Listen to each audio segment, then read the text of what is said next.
Welcome to our last Perth In Focus event for this year. I'm Marion Fulker, I'm your host today, and I'm the CEO of the Committee for Perth. In opening this event, I'd like to acknowledge that we're meeting on the Whadjuk Nation's land and pay my respects to their elders past and present. I'd like to welcome our guest speaker for today, John Daley. John is the CEO of the Gratton Institute, which is a think tank focused on issues of national importance. This is the second time that the Committee for Perth has partnered with Urbis to bring John to Perth. So he was here last year talking about infrastructure spending, very topical, and our members really appreciated. So we thought we'd open up to a public audience this time round. Thank you, Urbis, Ray Hareen particularly, for being a pleasure to work with and being so generous in footing the bill to bring John over. And today John's going to talk about the budget, state and federal, and with a particular emphasis on health-related issues in terms of spending. It's an interesting topic given that challenging financial times for government, but at the community level we're demanding more from our tax dollar, and I know that our friends from local government would feel that as well. So let me introduce John Daley to you. He's the inaugural Chief Executive of the Gratton Institute, which provides independent, rigorous and practical solutions to Australia's most pressing public policy issues. The current programs of the Gratton Institute focus on productivity growth, cities, school education, tertiary education, energy and health. John's work at the Gratton Institute has focused on economic and budgetary reform. He's particularly interested in government prioritisation, as are we. His other interests include analysing the situations in which government intervention is justified and the limits to government. He has 25 years' experience in spanning policy, academic, government and corporate roles. He's worked for the Victorian Department of Premier and Cabinet, McKinsey & Co and ANZ, where he was Managing Director of online stockbroker E-Trade Australia. John has completed an LLB Honours and a BSc at the University of Melbourne in 1989 and has a doctorate in public law from the University of Oxford, which he completed in 1999. John?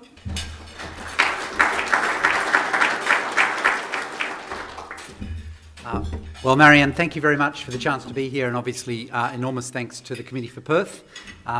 Gratton Institute very much does see itself as a national organisation, and in a federation like Australia that very much means talking to individual states as well as talking to a Commonwealth government. So very grateful for the chance to be here and to talk about some of the challenges that we face. What I was asked to talk about today was whether government budgets are under control, and what I want to suggest is a couple of points. Firstly, that we have had a very good decade. I guess talking to a Perth audience, you are acutely aware of that, but I suspect we don't even always realise just how good that decade has been. But the next decade is going to be, I suspect, a little more difficult. Secondly, at a national level, from a national perspective, government budgets are under significant pressure. Thirdly, the West Australian government in particular, their budget is vulnerable.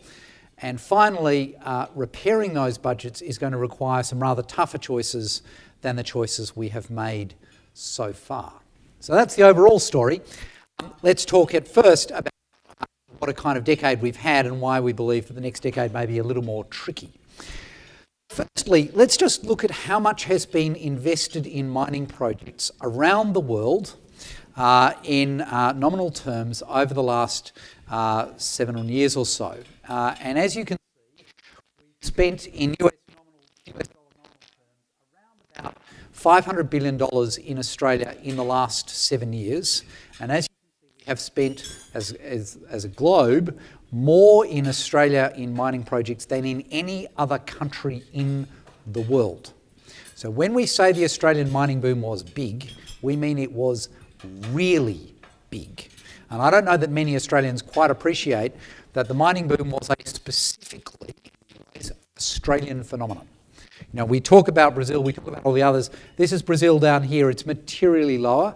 And indeed, for all of the banging on about sovereign risk, it is, I suspect, no coincidence that more money was spent in Australia and Canada, to put it bluntly, the two developed countries, presumably with the highest costs, than any other country.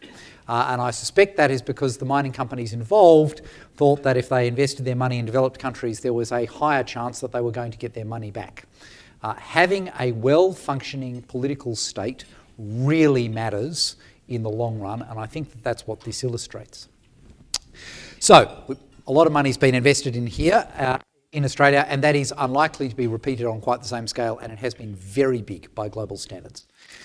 In terms of how that went, this chart looks at weekly earnings, so that's what we've got on the top here. And we divide the game between mining states, that's WA and Queensland, and everybody else, which is over here. And we look at two periods. Firstly, 95 to 2002, that's the red bit. And as you can see, back in that period, annual growth in weekly earnings in WA and Queensland was about 1%. And through the mining boom, it was about 2.75%. So if it feels like everyone in Perth has got a lot more money, that's because they do. Interestingly, if you look at the non-mining states, actually they shared in the benefits of the boom. So their growth rate in household weekly earnings also went up. Not as much, you wouldn't expect it to go up as much, but it did go up. And if you think about it in terms of income per person, you get a similar story. So the mining boom was particularly good for WA and Queensland, not surprising, but it was also pretty good for everybody else. There is a catch, which is that we don't think it's going to be quite so happy for the next decade or so. This is looking at real national income per person. That's the value of the money in your pocket. So it takes into account exchange rates and, frankly, how many televisions you can afford to buy for the money with the money in your pocket. And it's essentially looking at it by decade. And as you can see, real income growth was really fast in the 1960s. It's kept up at around about 1.5% to 2% per year for the entirety of the last 40 years. If it feels like it's been a good 40, 50 years in Australia, that's because it has been a phenomenally good 40 or 50 years. But when you break down what's been driving that growth, the answer is most of it is this yellow stuff. It's labour productivity growth. People being able to do more per hour worked, partly because they do it smarter, partly because the capital intensity has gone up. So there's more capital has been invested to enable them to produce more for every hour that they work. But note, for the last decade, a good chunk, almost 1% of the growth, has been a result of the terms of trade. These days, as we know, a tonne of iron ore still buys a lot more televisions than it did, say, 10 years ago. That's what we mean by the terms of trade. The price of our exports relative to the price of our imports. And that's delivered an awful lot of the growth in the last decade. Now, the catch, of course, is that what goes up goes down. And if the terms of trade move in the opposite direction, then by definition that acts as a drag on national income. Nobody is predicting that iron ore prices are going to go up from here. Pretty much everyone is predicting they will go down from here. And if we take the consensus forecasts, then the likely growth in national income per person over the next decade is going to be 1% per year, assuming that we see similar kinds of productivity growth to what we saw over the last decade. And as you can see, this red bit, terms of trade, acting as a material drag. So that's the most likely outcome. If you ask me where do I think is most likely in terms of Australian real income growth over the next decade, the answer is 1%, and that'll be a pretty good result. Note that that is far slower than income growth has been for the last 50 years or so. So it's going to be quite a different world for Australians. That's the worry. So, has been a good decade. Next decade doesn't look so good. In terms of then turning from income, what we've got in our pockets, to government budgets, what governments have got in their pockets, where are we? Well, I want to distinguish between two things, debt and deficits. Have Australian governments, as of today, borrowed too much? And the answer is clearly not. If you look at Australian government debt, they've gone from essentially having a net surplus to being about a bit more than 10% in debt collectively. And as you can see, by global standards, that's pretty low. So we do not have a debt crisis, any way you count it. Can you sustain a government debt of 10% of GDP? The answer is clearly yes. On the other hand, it's worth noting that you can go from 30% of GDP to 80% of GDP, which is an awful lot more like having a problem, very quickly. That's essentially what happened to the UK and US through the financial crisis. So if you move into a financial crisis with debt to GDP of about 30%, you could wind up somewhere unpleasant pretty quickly. And that is why if you continue to run budget deficits of 3-4% of GDP year in, year out, you start at 15%, you wind up at 30% within a decade, and then you hit a financial crisis, and then you really do have a problem. So do Australian governments have a debt problem? No, but as I'll show, I think they do have a potential, well, in the Commonwealth government's position, an actual deficit problem, and in Western Australia's a potential deficit problem. So if we look at where Australian governments are today, collectively they're forecasting deficits of about 0.5% of GDP in 16-17, for reasons I'll come to in a moment. That's actually looking pretty optimistic right at the moment. I suspect it will be higher than that, but that's where they are. They've then promised us a bunch of things, particularly the National Disability Insurance Scheme and increased spending on defence. That'll cost us about an extra 0.5% of GDP within a decade. If health keeps growing at the same rate it has been growing for the last decade, and again I'll talk a bit more about this in a moment, that'll cost us about 1.5% of GDP. So in today's terms, that's about $23 billion extra. That is the thing that is causing far and away the biggest problems for government budgets, and that's what's certainly keeping people awake at night who are worried about future budget pressures. Chances are we will see welfare spending go up, partly because of age pensions and partly because the PIPs are starting to squeak on Newstart, the point that the Business Council of Australia says that Newstart is too low. My guess is that Newstart is too low. Chances are the terms of trade will fall a little bit further than where they are at the end of the forward estimates. You add all of that up together and you get government budgets which will be in deficit, assuming that nothing else changes, to the tune of 3.5% of GDP in a decade's time. That's clearly not sustainable. That's clearly not where we should be. But if we do nothing else, that's where we wind up. So what has been happening over the last decade? The short answer is this is what we've done here is look at real change in spending. So if I focus on this left-hand graph, left-hand column, health spending has increased in real terms over the last decade by about 43 billion. Now, bear in mind, Australian governments only spend about 550 billion, and of that 550, 43 is the increase in health in real terms over the last decade. Now, if health had simply trucked along at the same rate as GDP, it would have increased by about $26.7 billion in real terms. As you can see, it has grown a lot faster than GDP. Indeed, it's the only other thing that's really grown a lot faster than GDP is infrastructure. Last time I was here, I spoke a lot about infrastructure. I'm not going to do that today. But despite everything you read in the papers, we have seen very material increases in infrastructure spending by Australian governments over the last decade. And then, despite, again, all of the things you might read in the papers, spending on welfare has actually not kept pace with GDP over the last decade. And the big thing that hasn't kept pace is essentially Newstart. So we have really squeezed unemployment benefits in real terms, partly because unemployment has fallen and partly because unemployment benefits has not kept up with real earnings. So that's the story about what's happened in the last decade. And as you can see, in terms of what's increased faster than GDP, overwhelmingly the answer is health. So what's driven that? You might think it was about the ageing of the population. There's a lot more old people in Australia today than they were 10 years ago. It's actually not true. The population obviously has shifted to be a bit older, but it's not by a lot. The big change is that we are spending a lot more per person of a given age than we used to. So a 60-year-old today sees the doctor more often, has more tests, has more operations, and then takes more drugs. And that costs money. So what we've done here is look at real spending. So this is in 2010 dollars. Let's just focus on this middle one. So this is 40 to 44-year-olds. And as you can see, back in 1998, that's the yellow bar, we used to spend about $1,000 per person. This is in government spending.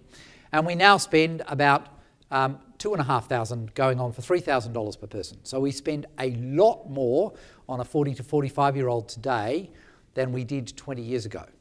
Now, as you can see, we also spend, in absolute terms, a lot more on 75-year-olds than we do on 30-year-olds.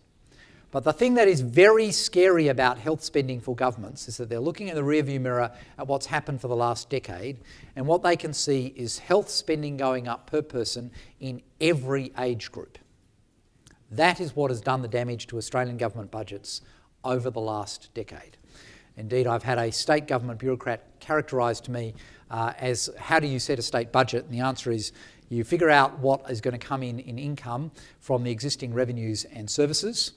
You figure out what is going to be the increase in health spending this year, and then you figure out how to divvy up the rest. because it is so dominant in what's both the absolute numbers of a health budget, of a state budget, and in terms of the changes. So health, that's the big one. And indeed, if you look at, decompose it another way, so you remember we've seen an increase in spending of about $40 billion over the last decade. About 7 or 8 billion of that is because there are more people in Australia, and obviously we have to spend money on them. About 3-4 billion is because the population is, as we said, a little bit older. About 2 billion is because health costs have gone up a little bit faster than inflation. Doctors' salaries have risen faster than inflation. That's not surprising. And then most of it, this big brown bit, is because we are spending more per person of a given age. That's what's driving health spending. And if we break down the age pension, interestingly, we get quite a similar story. We are spending today about $13.5 billion on age pensions in real terms, more than we did a decade ago. Of that, about 5 billion is because there's more old people in Australia. About 3 billion is because we index those things at average weekly earnings, not at inflation. And then about almost $6 billion is because we have made conscious policy choices to broaden the eligibility and increase the rate over and above average weekly earnings. So again, this age pension story, which is the largest single line item in the Commonwealth budget, unlike the rest of welfare, has grown faster than GDP, essentially as a result of deliberate government policy choices. So those are the pressures. Where is the Commonwealth wound up? The short answer is the Commonwealth is not really in a very happy place from its budgetary perspective. You hear about a structural budget deficit. I'm not sure that many people who aren't economists think about what that means. Indeed, I'm not sure that all economists think about what a structural budget deficit is. The structural budget deficit is, by definition, what would your budget position be if there were no business cycle, so everything just kind of went on in a perfectly even keel, and if there were no mining boom, so everything just kind of carried on, mining prices were stable. So what this does here is that we look at the effects of those two things. The yellow one is the effect of the business cycle. As you can see, it's been down for the last couple of years in a row. We know that basically with the financial crisis, and it's starting to come back. And then on the other hand, we've had big positive kicker from the mining boom. So what you then take is the cash balance. That's the number that the Commonwealth Government tells you about on budget night. As we know, that's been in deficit going back to 2009. You then add on the effects of these things, the business cycle and the terms of trade, and this black line is your underlying position. Where would you be if there were no business cycle, if there were no terms of trade? By definition, in theory at least, this black line should sit at zero the whole time. The bottom line is, however, not only have we run a headline budget deficit for the last 6 years in a row, we have also run an underlying structural deficit for the last 6 or 7 years in a row. And that means that budget repair is going to be hard from here. Indeed, for the last year, 13-14, just completed, that budget deficit was in the order of 3% of GDP. And the bottom line is that at this point of the cycle, business cycle, we shouldn't be anywhere near that negative. So that's where we are at a Commonwealth level. What's driving that? Is it a revenue problem or an expenditure problem? Now, you can basically divide people down party lines by the answer to that question. You know that Gratton is a think tank in the centre because our answer is both. So if you look at Commonwealth revenue as a percentage of GDP and you knock out the GST, which they essentially pass through the states, it used to sit at about 22% of GDP. It fell as a result of the Howard tax cuts and then as a result of the financial crisis. And it's climbing back and is forecast to climb back more or less to the level it was in 2017-18, and we will believe that when we see it. In terms of expenditure, it used to be around 19% of GDP. It jumped with the spending as a result of the financial crisis, and then here's the rub, it has never dropped again. So although there was a bunch of one-off stimulus spending in the financial crisis, as that stimulus spending came off, other spending replaced it. So the Commonwealth is both running its expenditure higher than levels it used to, and it's got revenue at lower levels than it used to, and consequently it has a budget problem. And you can solve this by only reducing expenditure. You can solve this by only increasing revenue. My guess is that you're probably going to have to do both. So then, where are we with the Commonwealth budget? We hear a lot in the media about all the bits and pieces that are being held up in the Senate and all the rest of it. So let me try and break it down for you. I know this is a very complicated and busy looking chart, but let me break it into bits and pieces for you and you'll understand where the Commonwealth has got to with the budget repair job that the Abbott government has been trying to achieve. So, in 2014, the Commonwealth budget deficit was about $48 billion. That's what you will see in the budget papers. Of that, $9 billion was essentially a grant to the Reserve Bank of Australia. That's a one-off, so we take that off. And what we're trying to get to is what's the budget position going to be in 2017-18. So if I start in 13-14, what changes can I see that get me out to the last budget year, which is 17-18? First of all, I get a big kicker from income tax increases going faster than GDP. So income tax, this orange stuff is all the organic changes to the budget. This is the do nothing, what happens relative to GDP. And the short answer is that income taxes go up substantially faster than GDP. A good chunk of that is about bracket creep.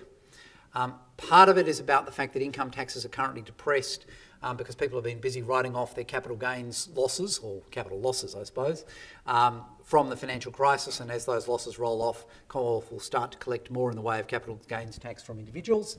There's a few other bits and pieces that we don't quite understand, but anyway, those are Treasury's projections.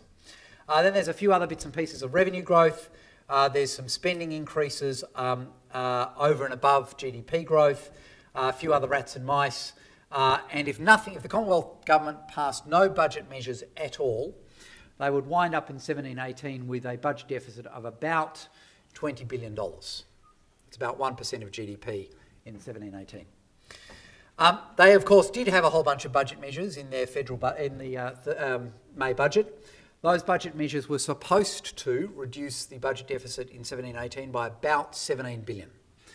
Of that $17 billion, $9 billion is currently not being passed by the Senate, and at current rates may well not get passed by the Senate. There's about $2 billion worth of things that the ALP promised in previous budgets but never got around to legislating, which they're now opposing, but which were built into the budget numbers. There's about $3 billion because the mining prices have fallen faster than in the Treasury projections in the budget. And the bottom line expected out of all of that is about $17 billion, so more or less 1% of GDP for 17-18. Note that if the Commonwealth hadn't unilaterally decided that it was just going to rip up an agreement it had signed about 12 months previously with the states around health and education, so they're promising to share some of the growth in health spending and the Gonski reforms, the Commonwealth budget would be about another $12 billion in the hole in 17-18. So when state government treasurers are busy whinging about the Commonwealth government having cut them off at the knees in the budget, they do actually have something quite material to whinge about. I mean, these were agreements the Commonwealth had signed, and it basically unilaterally said, we're not going to sign it, we're not going to do it. And that, of course, will be one of the big obstacles to federal reform. The states now have two very, very prominent examples in their recent memories about how when the Commonwealth signs an agreement, you can't necessarily expect that it will honour that agreement. So that's where the Commonwealth is, still projecting, in our view, about a $17 billion deficit in 17-18. It's not a particularly pretty story, particularly when you then factor in those additional those additional budget pressures that I've spoken about. Most of those are outside these forward estimates. So that's the Commonwealth story, not happy. Western Australia. State governments overall are under pressure. It's not quite as bad as the Commonwealth in terms of where they are at the moment. Most state governments are more or less projecting and delivering, for that matter, recurrent surpluses. So state expenditure, including tied grants from the Commonwealth, more or less the same level that they've been for a long time. State revenue, however, a little bit lower, and that's primarily because GST revenues are lower as a percentage of GDP than they used to be, and that's primarily because not a whole bunch of things being bought over the internet. If you are lucky, that's worth $1 billion a year. Remember, 1% of GDP is $17 billion, so $1 billion is not really going to move the dial. It's a little bit because we're spending more on private spending on health and education than we used to, although it's not a big deal. It's material that we're spending a lot more money on rent and mortgages, which are not subject to GST. And what's most material is that as individuals, we are saving a lot more of our income than we used to. And of course, the GST is a consumption tax. When you save your money, it doesn't get taxed. And that's the major reason why GST revenues are substantially lower than they used to be. If you look at state governments' revenues, what's driven that? So this is the same sort of format as the other charts. This is the real increase. So state governments getting about $12 billion more in real terms than they used to on sale of goods and services. That had simply kept pace with GDP. It would have been about $5 billion. So if it feels like state governments are busy jacking up their prices faster than cost of living, that's because they are. As you can see, everything else more or less keeping pace with GDP, apart from royalties, a lot better. And of course, a lot of that's gone to the WA government. And GST, nothing like keeping pace with GDP. And I've just explained why that is.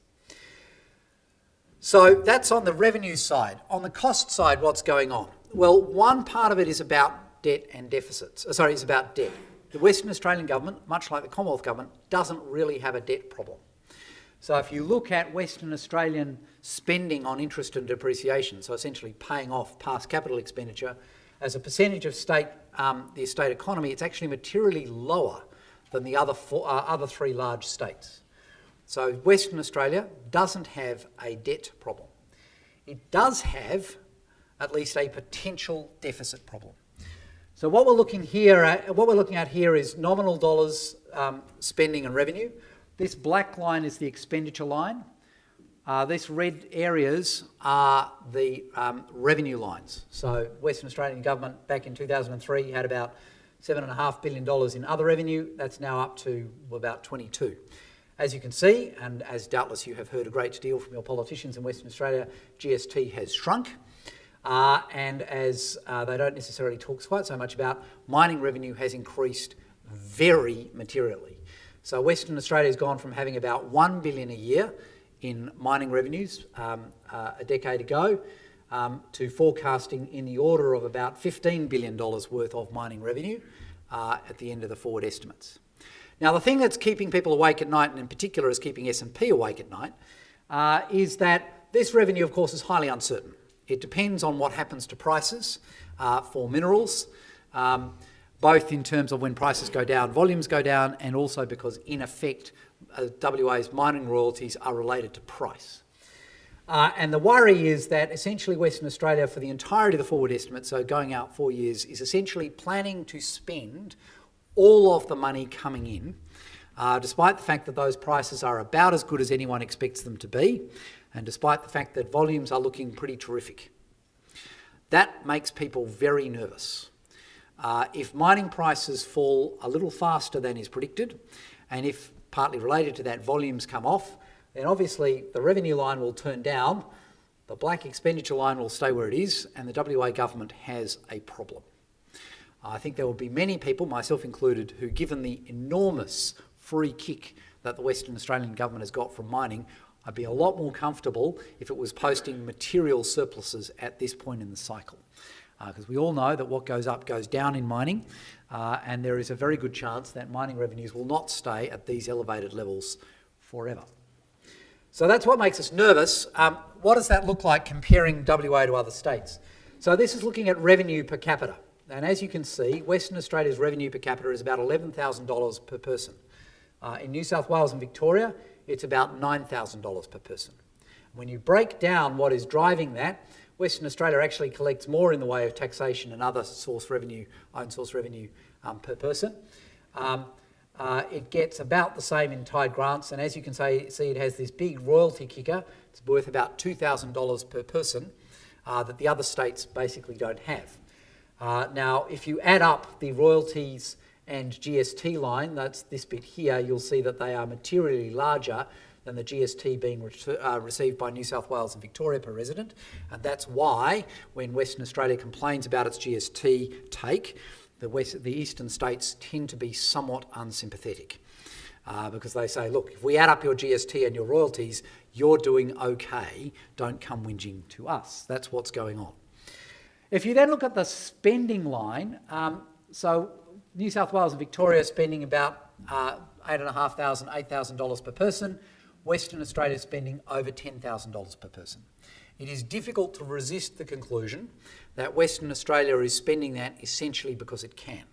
And indeed, when you break it down, Western Australia is spending more per person in pretty much every category. And there are clearly sustainability issues with that. Now, one of the answers to that is, oh yes, but WA is a very big place. It costs more to run the shop. And there's something in that. If you look at what percentage of the population essentially lives in the capital city, about 65% of Western Australia's population lives in Perth. That's lower than in Sydney and Melbourne. It's higher than Brisbane, but if you include southeast Queensland, so essentially the Gold Coast, Sunshine Coast, as part of a sort of greater Brisbane metropolis, as you can see, Western Australia and Queensland about level pegging. So yeah, there's something in the argument that Western Australia is a bit more dispersed, but I don't think it explains a difference of about $2,000 per resident. When you look at where does the Western Australian government spend the money, the answer is about a quarter of it on health, a quarter on education, a goodly chunk on infrastructure, transport and planning, and then there's a whole bunch of other bits and pieces. But the big kahuna, again, is health. And if you look at the changes, if you look at state governments overall, they're spending about $24 billion on health more than they used to be in real terms, most of it in hospitals.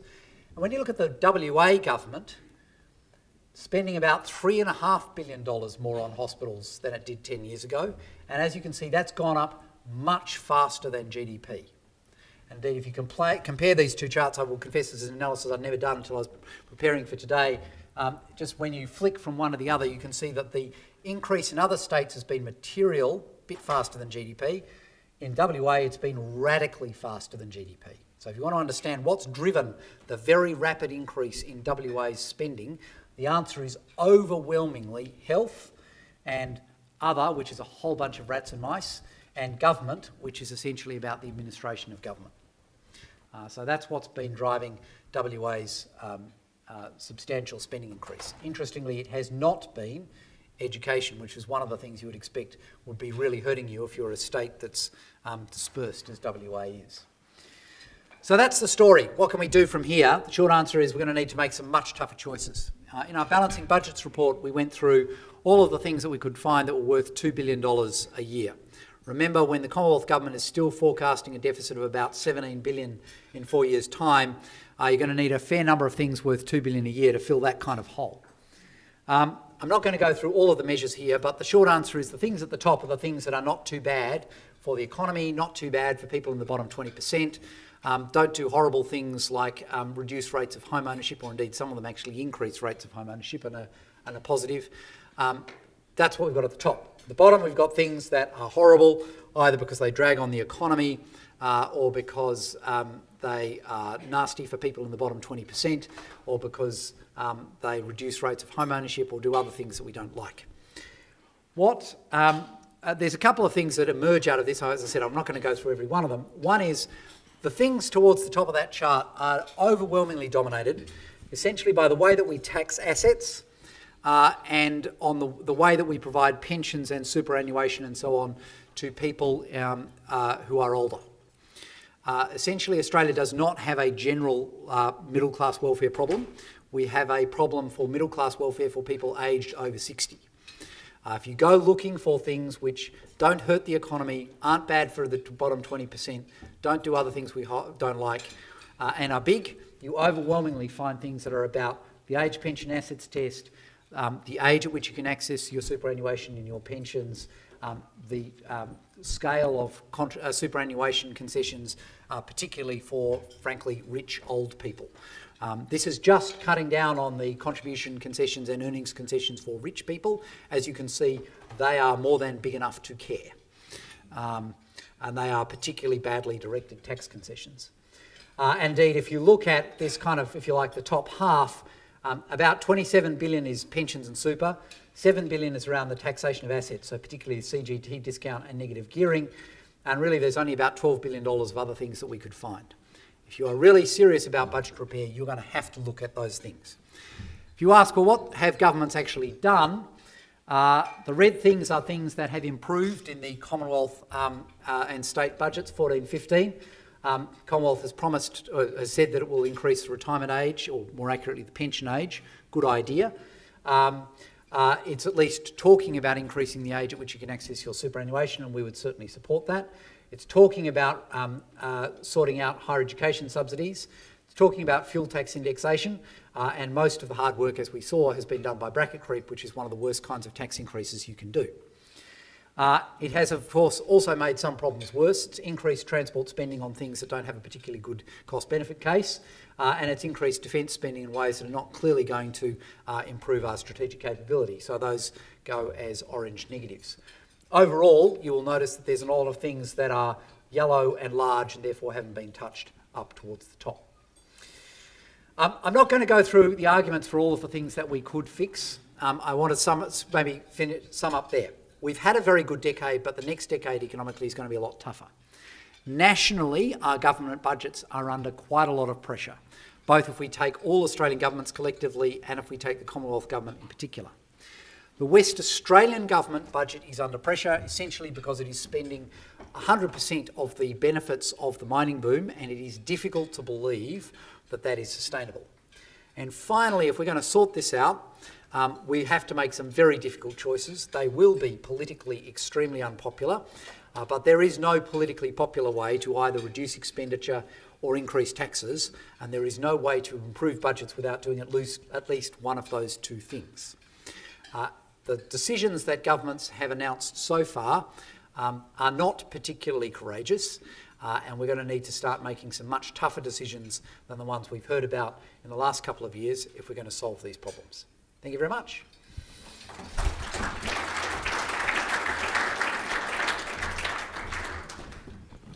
John, thank you very much. I think John's addressed a lot of the things that we've read in the media, we've struggled with ourselves to come to terms with.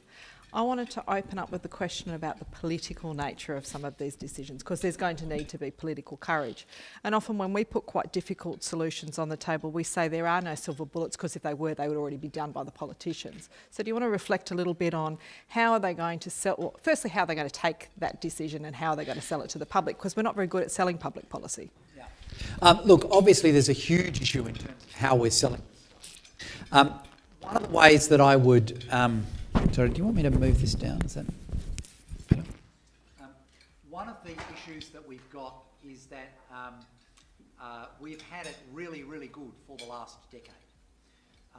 And when essentially it is raining money on people, as we've seen very substantial increases in real incomes.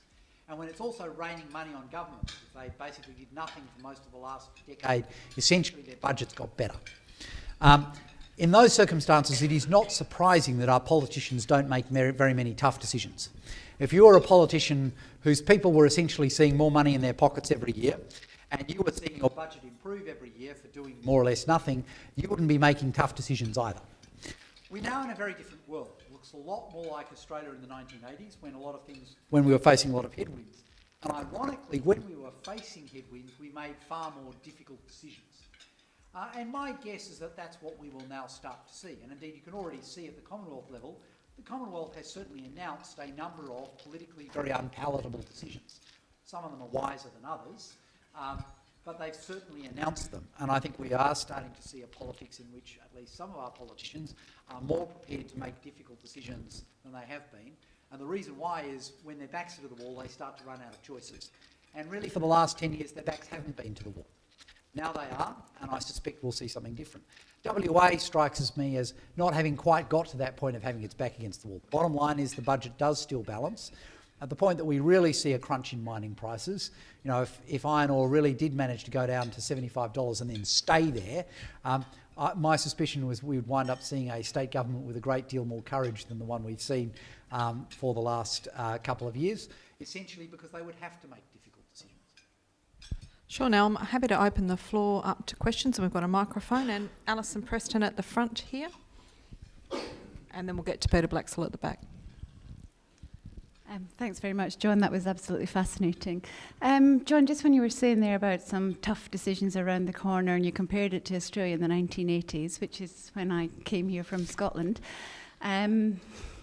And obviously we know that Australia's changed a lot since the 1980s, particularly in the politics, in particular around economic thought. And some of the policies that we might have thought about in the 1980s around welfare and public policy are certainly not palatable these days. Can you offer some comment, particularly on that welfare side, welfare economics, and what we might be seeing going forward? Yeah, thank you. So in terms of welfare economics, as I said earlier, there's a perception that Australia has a substantial middle-class welfare problem. That's not obvious from any of the statistics. Indeed, if you look at how much does Australia spend as a percentage of GDP on the bottom 20%, which is after all what welfare is supposed to be about, the answer is by OECD standards, quite a lot. Then when you ask how much do we spend on the top 80%, which is where you're not supposed to spend welfare, the answer is by OECD standards, very, very little. And then when you look at the ratio between those two things, Australia is a complete outlier on the right-hand end of the graph. So we have extremely targeted welfare system that is quite generous to people at the bottom and then very stingy to people at the top. So from that point of view, I would suggest we have quite sustainable welfare economics. And it is by and large delivering to people at the bottom 20%. And the big exception is Newstart. If you are unemployed in Australia, you are doing it tough any way you cut it. My daughter asked me recently, Dad, if I'm 29 and I don't have a job and I've done lots of study, how am I supposed to survive on Newstart for 6 months and every 12? I should add that his daughter is 14. I said to her, I have absolutely no idea. I do not understand how that is a reasonable ask. I don't understand how someone is supposed to survive on Newstart 12 months a year, let alone for being paid Newstart 6 months in every 12. So Newstart, the PIPs are really squeaking, but that's actually not where most of the welfare budget these days go. We are reasonably generous to people on the age pension. We are reasonably generous to people with disabilities, at least in terms of welfare payments. We are reasonably generous in terms of family tax benefit, but almost all of that family tax benefit goes to families in the bottom half. So I take all of that and say, look, Australia probably has a sustainable welfare system. The part that is least sustainable is the age pension. As we've seen, it's going up substantially faster than GDP. That's primarily because we have broadened eligibility, and we've now wound up with an age pension in which it is very difficult not to qualify for the age pension if you are over the age of 65 and you have a competent financial plan. You can have a house worth anything you like. You can have deemed assets worth $1 million, and there's all these games you can play about how you have assets that are worth a lot more than $1 million, but are deemed to be less than that. And you can nevertheless still qualify for the age pension. Now that's a problem, and it means that the top 10% of Australians over the age of 65, a large number of them are still qualifying for the age pension. Now, with enormous respect, they're doing pretty well. Many of them have incomes of $75,000 a year, and they still, have incomes, material incomes, and they're still qualifying for the age pension. We need to tighten it up. One of the big obvious things to do is to actually start looking at home ownership for the age pension. One of the things the current system does is encourage retirees to essentially buy and stay in the largest house they can find. And there are obvious economic inefficiencies with that as a form of behaviour. The suggestion that we've made is that you should, and of course the problem is if you deny them the age pension, you get told, well, what about, in Melbourne it's always the little old ladies in Toorak, in Perth I dare say it's the little old ladies in Cottesloe, who are asset rich and cash poor. And the answer is, you say, yes, you can still get the pension, but when you take the pension, we'll take that as a debt against your home, and when you sell it, we'll take it back. Now, why is that fair? The answer is the little old lady in Cottesloe is in exactly the same position she is today. She's getting exactly the same pension. She's living in exactly the same house. The only thing that changes is she's going to leave less of an inheritance to her children. Now, I'm reasonably sympathetic to the little old lady in Cottesloe. I think it's perfectly reasonable that she should continue to live in the house she's always lived in, and if she's really got no other money, I'm worried about that, and I want her to have an income. But I don't see why my taxes should go to paying her a pension so that her children can inherit more of a house. That doesn't make any sense to me at all. And indeed, the Commonwealth already has a scheme that does exactly this. If you have a financial planner who's incompetent and you don't manage to qualify for the pension, and you nevertheless want to get a pension, you can take it as a debt against your house. That scheme already exists. Now, I might add, it's not used by anyone because there's very few people in that category, but it could be massively expanded, and we would essentially see the Commonwealth recovering a lot more of what it is currently paying out in pensions, and the only people who would be losers are the people who are hoping to inherit those houses, and I might add, most of them are going to be 60 or 65 before they inherit. And I would suggest that is a way of tightening up the age pension in a way that is both fair and would make a material difference. It's worth about, I think, $7 billion a year to the Commonwealth budget, just that single reform. It's more than big enough to care. Peter Blaxall. I didn't see on any of your slides any isolation of gambling revenue, but as you know, in this state, we don't pursue gambling revenue the way they do in other states. I've been under the impression that that's a significant factor in our budget, but is that so, or is the gambling revenue neither here and there? In other words, if we were to seek to tax or obtain revenue from gambling the way the other states do, would it make a big difference? I'm not sure if I've got that number here. No, sorry, I didn't. It's not in there. It is material in the Victorian budget. I think it's about 5% of their revenue, so it's big enough to care. Would it help the Western Australian government budget? Yes. Do you want to go there? Not obviously. I think gambling taxes are a bit of a forked gift for state governments. It makes them very keen on expanding gambling concessions. And it's not clear to me that those gambling concessions materially improve community welfare, and very, very obviously an awful lot of the money comes from people who are problem gamblers who by and large come from the bottom half of us, in fact bottom 20% of our society, and why governments would want to encourage that kind of gambling is completely beyond me.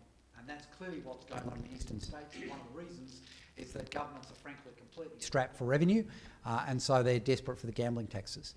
As you can see, however, even without those gambling taxes, Western Australia is a relatively high taxing government. And of course, once you add in the royalties, it has an extremely high revenue government. Gentleman here.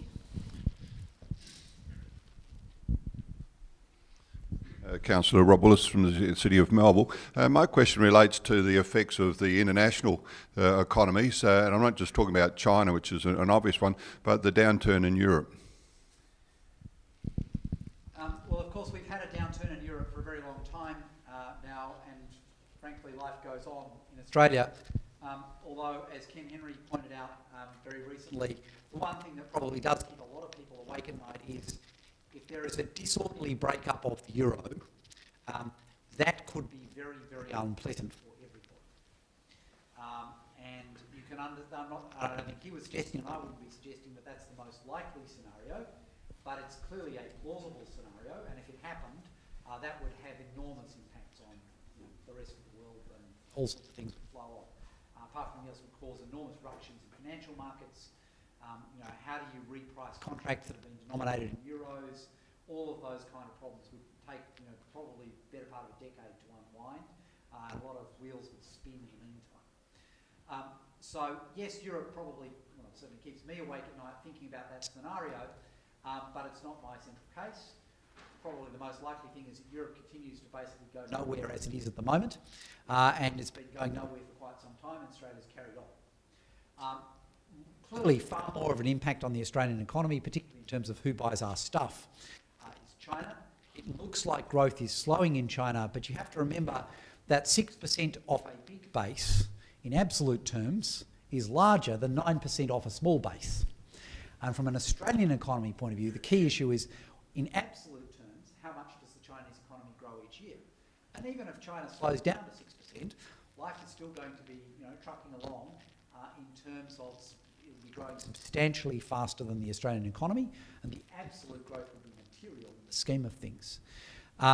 So that's clearly the big swing factor in Australia. If China went to hell in a handbasket and there was enormous political dissent and essentially the economy stopped, then that would be very problematic for the Australian economy. Again, I'm not suggesting that's my central case, but it's certainly something that will keep me awake at night. It's a plausible possibility.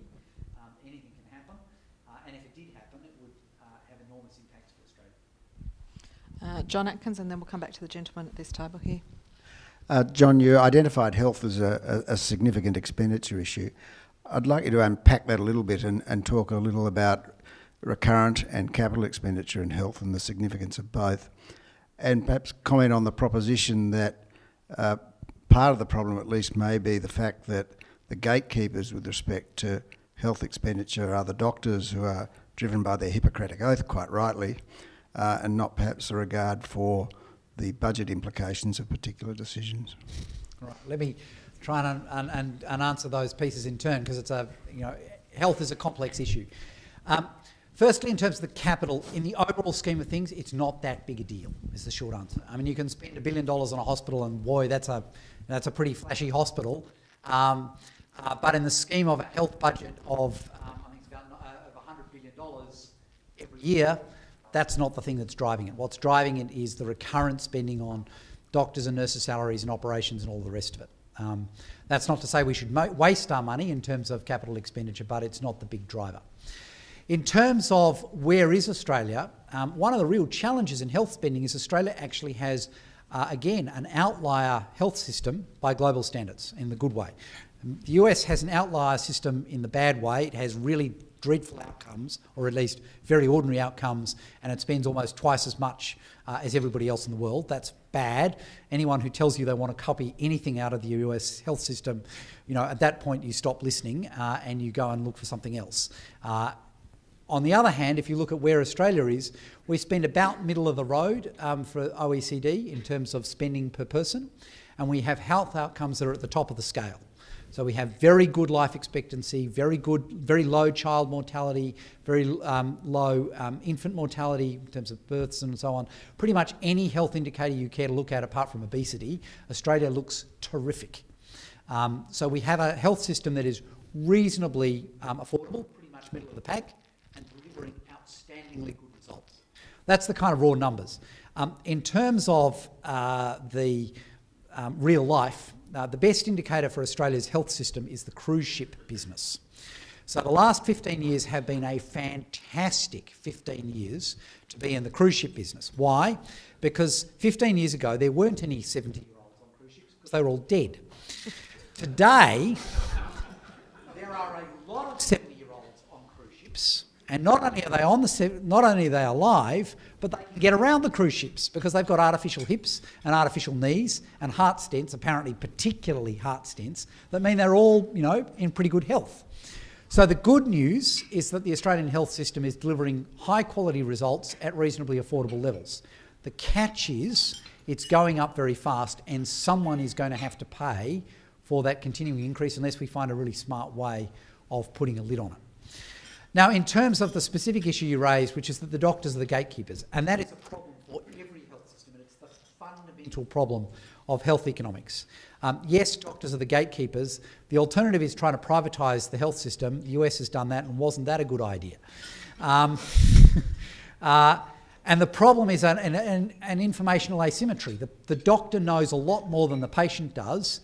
You go to the doctor says you should do ABC, and as a patient, you don't, when you go into Harvey Norman and say, I want a television, and they say, oh, you want this one over here, and you say, well, it seems quite pricey. Explain to me why I'm paying twice the amount for the one over here, and you actually engage in a conversation. That tends not to happen on health. The doctor says you should do ABC, you do ABC. So it's a really difficult problem. There is no magic bullet to this, and as I said, the Australian system is about as good as it gets. We have in hospitals come some way to solving that problem in terms of effectively creating pricing mechanisms that do work at a wholesale level. So we, in effect, say to hospitals, we will pay you X dollars per this kind of operation. Now, Victoria's had that so-called case mix system for a long time, and it's seen its costs come down and the variability squeeze. So you look at the variation in costs between Victorian hospitals, they're all pretty much, they wind up costing about the same for all operations. In Western Australia, which hasn't really had a case mix system, Number one, the average is a lot higher. Number two, the variability is enormous. So there is real scope, particularly in Western Australia. As you've seen, the costs per person are materially higher. And most of that is about hospitals in health in Western Australia. There is a real opportunity to use those case mix kind of funding mechanisms to really push costs down. So in a state government, that's probably the big lever. That's where states spend most of their money, is essentially on hospitals. In terms of doctors over-servicing, it's a tough problem. Some of the best work I've seen on this essentially suggests that the thing that's most powerful in the end is essentially doctors' peer pressure. If doctors can see what each other are doing, and if you create an ethic amongst them, and it's one of those cultural things, if you create a culture that says it's not okay to overcharge and overservice the patients, then you can make progress. Now, of course, changing culture is tough, but I suspect that that's the answer that's most important. There's some lovely work that's been done in the US showing there's enormous variability between different US states and different areas, and it appears to come down primarily to culture in those areas. Those places which have got strong networks amongst the doctors with a culture of saying it's not okay to overcharge the patients seem to be the ones that get the best outcomes. Okay, this gentleman here, and then we're going to come to David Cresp here. It's great, there's so many questions. Hi John, Cameron Schuster's my name, Councillor of the City of Melville. Excellent presentation as always from the Gratton Institute. John Atkins pinched my first question, so I'll go to my second question. Yesterday we saw the Prime Minister of Australia talk about a federal-state relationship discussion of some kind or another. And that really is the heart of a lot of the slides you've shown us today. You saw the federal leader of the opposition turn it within about 3 nanoseconds into a referendum on the GST. Question is, if you were the benevolent autocrat, how would you actually address that issue? I come from the view that says that it's possible to have that discussion in Australia and take most of the people with you. Thank you. Yes, if I was Emperor of Australia for several years, the second best answer is to increase the GST. Ideally by broadening the base to include fresh food, private spending on schools, private spending on education, private spending on health. Alternatively, to increase the rate. The differences between those two are not that large. And that's a pretty good answer to a lot of these problems. In terms of where would you go to increase your revenues, you'd much rather do it through GST than most other ways. It's a necessary evil if you want to think about it that way. If I was truly Emperor for a number of years, and you're not going to like this, what I would do is levy a state services levy on the rates base. Far and away the best tax is not a GST. The best possible tax is a property tax. Why is that? Because, number one, it's really difficult to avoid. Number two, it's very cheap to collect. Number three, rich people pay a lot more of it because they own a lot more property. And number four, it has almost no impact on the economy because inherently you can't move land, so it doesn't distort behaviour very much. It's a terrific tax. Now, as we know at the moment, municipal rates are primarily levied by councils, but there is absolutely no reason why you could not have a system in which state governments levy a rate at whatever percentage it is across the whole state, and then councils levy a rate on top of that at whatever rate is specific to the local council. And indeed, Victoria now has such a system. So Victoria, it's a very little state rate for the so-called fire services levy, and then councils levy a rate effectively on top of that. Now, is that system collected physically or administratively by the councils? Although I know that most councils have in fact outsourced it to private providers. Is it collected by the councils or collected by the states? Doesn't really matter. And of course, contrary to popular belief, constitutionally there is nothing to stop a state government parliament passing legislation to do that tomorrow. There is no constitutional magic to the rates base. Actually, council rates are collected pursuant to state government legislation. The state government wants to collect a state services levy levied across the entire rates base. It can do it tomorrow. Why do I want to do it across the rates base rather than the land tax base? The answer is most states, I haven't studied WA in detail, but I have studied Queensland, New South Wales and Victoria. Essentially, the land tax base has become hopelessly corrupted. It's full of concessions and exemptions, not least the family home. But there's actually a whole bunch of other exemptions as well, which mean that it's highly economically distortionate. What you want on a land tax is something that's pretty general. The municipal rates base has the advantage of being extremely general. Now, of course, again, you hit the little old ladies in Cottesloe. And again, you have the same solution, which is, okay, if you don't want to pay your rates, fine, we'll simply take them as debt against the house. We can guarantee that you always retain, say, 20% interest in the house. Bottom line is very few people are going to get to that as being a problem. And indeed, South Australia and the ACT already have such a system for council rates. Not very many people use it, but it's a perfectly workable system. And that would be, if I really got to be emperor for 5 years of both Australia and all of the states, that's what I would do. It's very much the first best answer to figuring out ways of raising taxes to pay for the spending increases that we can see coming, particularly in education. Now, of course, there are some spending reductions I would like to see. I've already talked about age pensions.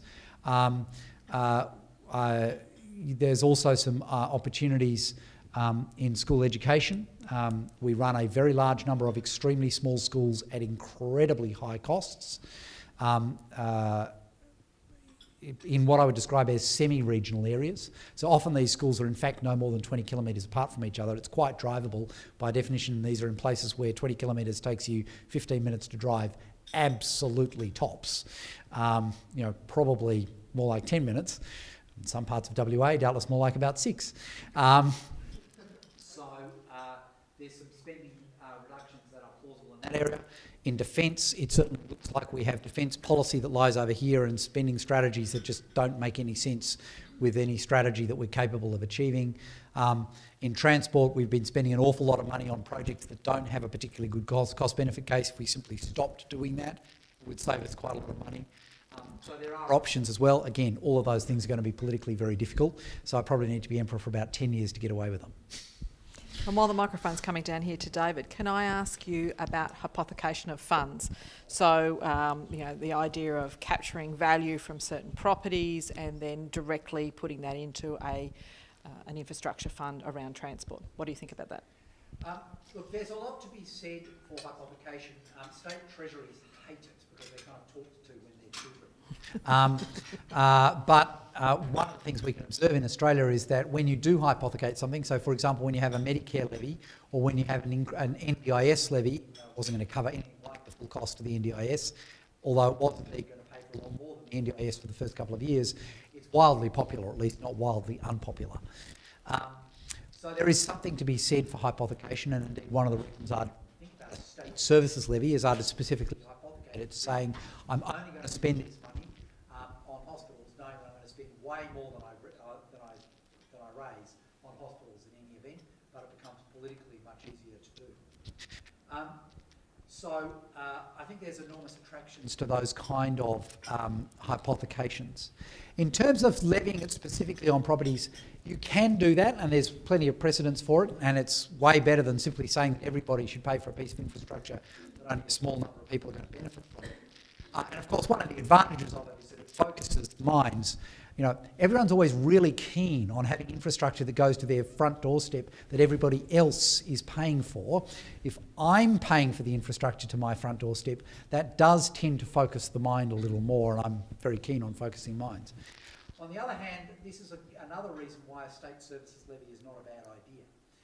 Inherently, the value of infrastructure gets capitalised into house prices of anywhere around, and for that matter, commercial property prices, anywhere at either end of the infrastructure that's serviced by the infrastructure. And so one of the virtues of increasing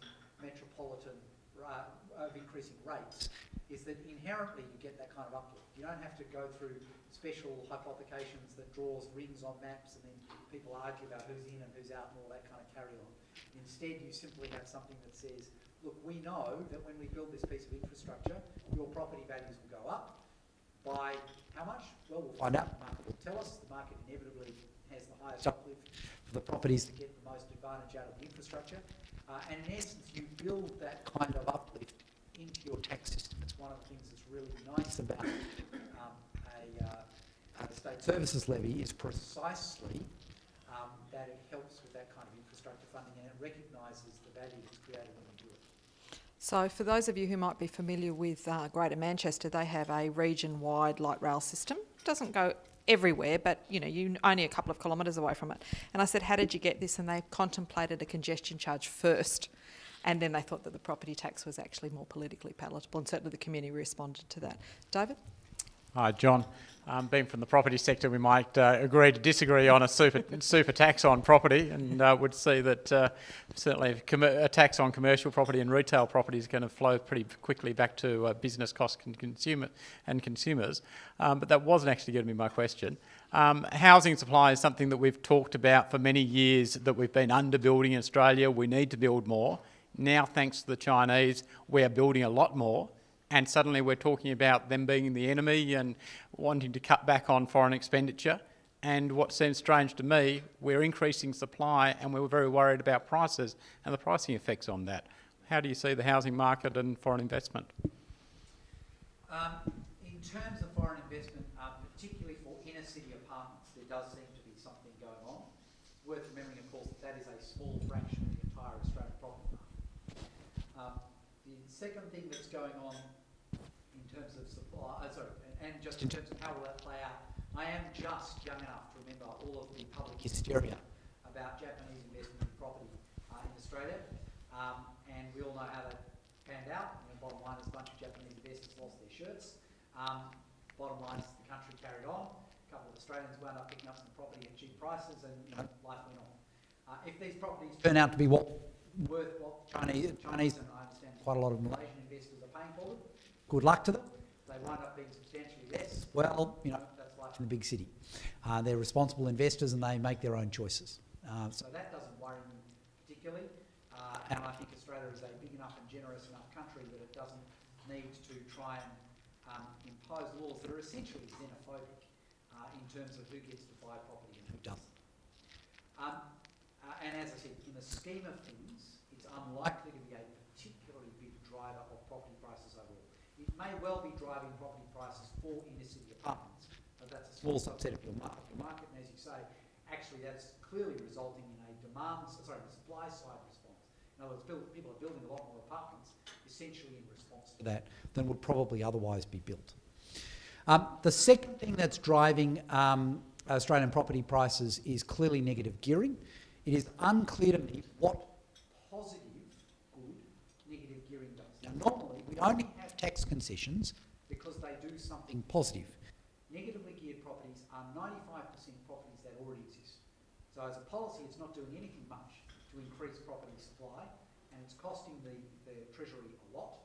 And the onus, I would argue, ought to be on people arguing for a tax concession to show what overwhelming policy good is this going to do. Otherwise, no tax concession.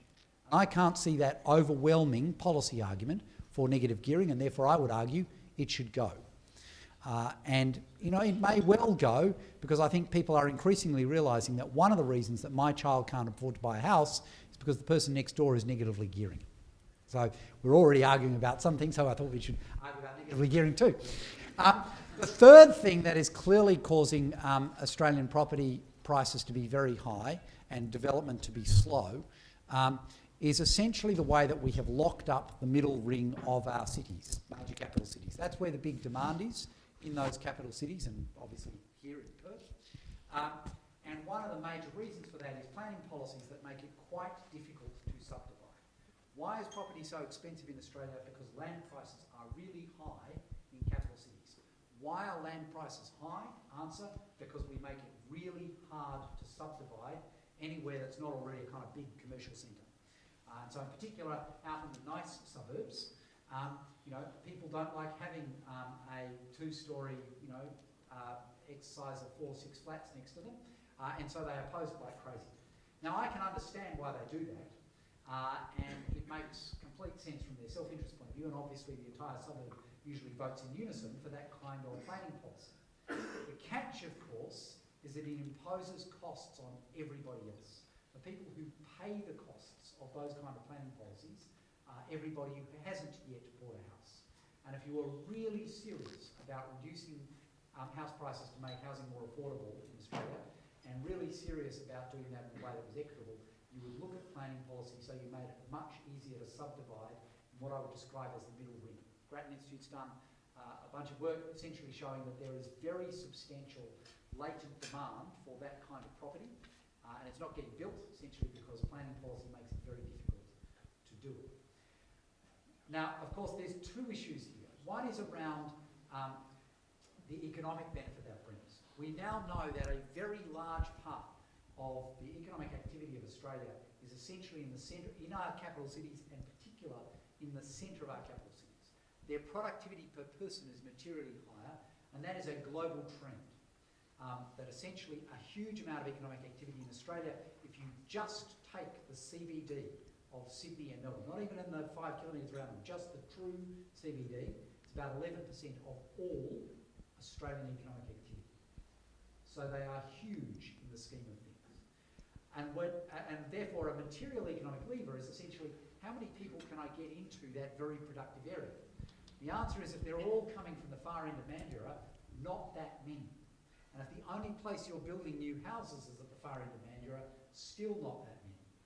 Whereas if you're building more houses and more homes within striking distance of the CBD, and in areas which are already very well served by and large by public transport, then you materially increase the number of people who can get into the centre. So it's a big economic lever as well. Then there's also an issue about fair go. If you look at American cities that have had high growth over the last couple of decades, they divide into two.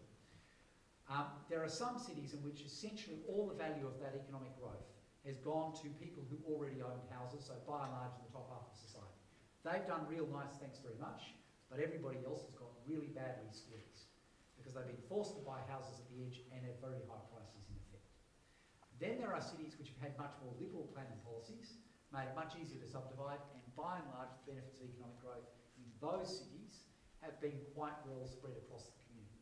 So we need to understand that these planning policies that we have that essentially make it very difficult to subdivide the nice green suburbs of Australia are ultimately the policies that will do most to ensure that essentially only the top half of Australia benefits from economic growth. And I would be much more comfortable with planning policies that encourage more of that subdivision. It doesn't need to be 10 stories. 2 or 3 stories is often heaps. I live in South Yarra in Melbourne. It's actually the densest suburb in Melbourne. It's even more dense than South Bank, believe it or not, in terms of number of people per square kilometre, and yet there's almost nothing over 3 stories. Indeed, if you look at Paris, a place of incredibly high density, and as we know, notoriously, there is nothing over 4 stories. So you can get a material economic uplift and a much improved social distribution if we look long and hard at those policies. Now, frankly, changing those things is going to make introducing a GST look like a walk in the park, but that's what we would do if we were serious. Now, one last question. Have I been ignoring this side of the room at all? Is there a question there? Because otherwise, Gareth Parker. There you go. John, the slide behind you put some compelling data behind something I've been writing in the West Australian newspaper for a couple of years now. That is that there is no revenue problem in Western Australia. It's a spending problem, which the Premier doesn't like hearing much, but thanks for explaining why it's true. My question, I'm going to demote you from Emperor and just make you the West Australian Treasurer. If we accept that people don't like having their services cut, where would you start on the spending side to try and bring things into a better balance to correct that emerging structural deficit that you're talking about? Am I in Western Australia? In Western Australia. I'd almost certainly start on hospitals. As you saw, health is a quarter of the shop. So that looks like a pretty good place to start. I'd then look at schools. As you can see, they're also pretty high. And my suspicion, I don't know the WA system in detail, but if it's like many of the other states, there's probably a material opportunity in small schools. You can understand why it's politically really difficult to close small schools. But to take a Victorian example, we have a holiday place, a weekend just out of Kyneton, which is about an hour's drive north of Melbourne. So it's an hour's drive north of Melbourne. There is a primary school down the road from where we are. It has, I think, in a good year, about 25 students. There are at least 2 or 3 other primary schools in spitting distance. In particular, Kyneton, which is quite a large town of about 20,000 people, has several perfectly good primary schools. and that is, as I said, 10 minutes drive down the road. That's a material opportunity, and those schools wind up being, per student, horrifically expensive to run. Other places to look at, and this is going to, I might need to have a Premier Emperor to help. We've spent an enormous amount of money in Australian education essentially reducing class sizes over the last 30 years. The evidence is now in. For most students, that reduction in class size doesn't make much of a difference, if any at all. And it, if anything, winds up in reducing the average quality of teachers. We would have been far better off to pay a smaller number of teachers materially more, and we would wind up with both better education. We'd probably wind up financially ahead as well. So there are probably opportunities there, but you need to be very courageous to go after them. And then in WA's case, and it's a specific WA case, it does look as though it's just kind of stuff all over the place. We've got materially higher general government expenditure. It just looks as though Western Australia could probably be governed at lower costs than it is. I think that this is a situation a little bit back like we were talking about earlier, Marion. When your back's knocked to the wall, you don't make tough decisions. The Victorian government, in its own quiet way, has actually had its back to the wall for a better part of a decade. There's a reason why they're kind of a lot lower. They have really, you've seen it as a Victorian resident, every year it's been a real scrape to make the Victorian government budget balance. And so there's been real cost pressure across the government departments for a decade. And as with most businesses, a lot of this cost control is about it's a little half turn on the screw there and a half turn on the nut there. It's a game of inches at a state level, and I suspect that that's what will probably be required at WA. And my fear is that until the revenue line really does dip down, the Western Australian government won't summon the political will to do it. And clearly that's what S&P was saying in their downgrade. I mean, if you interpret the kind of tea leaves, what they are saying is, geez, this budget position is highly precarious, and we do not see the tough decisions being made that will get it under control. Ideally, those tough decisions will get made before there's a crisis. It's always a less unpleasant way to do it. The alternative will be that a Western Australian government will start making the tough decisions when its back is really to the wall. I guess what I'm hoping is that this kind of audience can kind of create pressures to make the slightly less tough decisions a little bit earlier, so you don't have to make really unpleasant decisions a little bit later. Sure. And on that note, I'll ask Ray Hareen to come up and give the vote of thanks. And in the meantime, can I thank our event staff, Holly, Chanel and Katie, who make these events go off without a hitch. So thanks very much, girls. Over to you, Ray. Thanks very much. Well, first of all, thanks to John Daley, obviously, for your presentation today and some very thought-provoking elements. I've been frantically taking some notes, but rather than boring with all of it, I think that the key themes are that budgets are clearly under pressure. We've had some good times, but we're now going to be having some interesting times. That essentially I've just now put this down to the baby boomers, and that basically they need to adjust their selfish ways. But more so that probably that the baby boomers are both very politically active and also likely to be more represented in the decision-making roles, which may be driving part of it. But other than means testing for the family home for pensions, mandatory euthanasia might be the end outcome. But I think the other key thing that you mentioned was about the fact that obviously with difficult times that we've had it easy for a while. I think not just governments but communities more generally, and Perth has suffered from this. When we do have things pretty well, we don't make difficult decisions, we don't show innovation or courage. And I think that that's probably the challenge that needs to go to the people here today, is to how to drive that innovation and courage. I also particularly liked your notion in terms of the national rates levy. I'm sure that'll go down a treat with local government.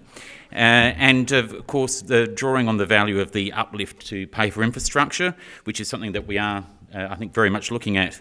As to the planning policy implications, no issue with liberalising it as long as it means that we still need to have planning consultants. But with that, I believe that there's a photograph for you. Thank you very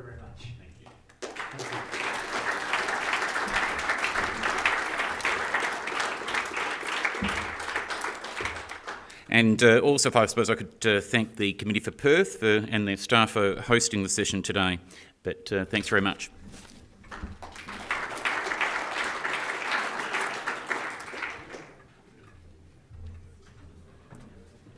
And that concludes today's event. I hope you enjoyed it. I think John did a fabulous job and his presentation will be available very soon. Thank you.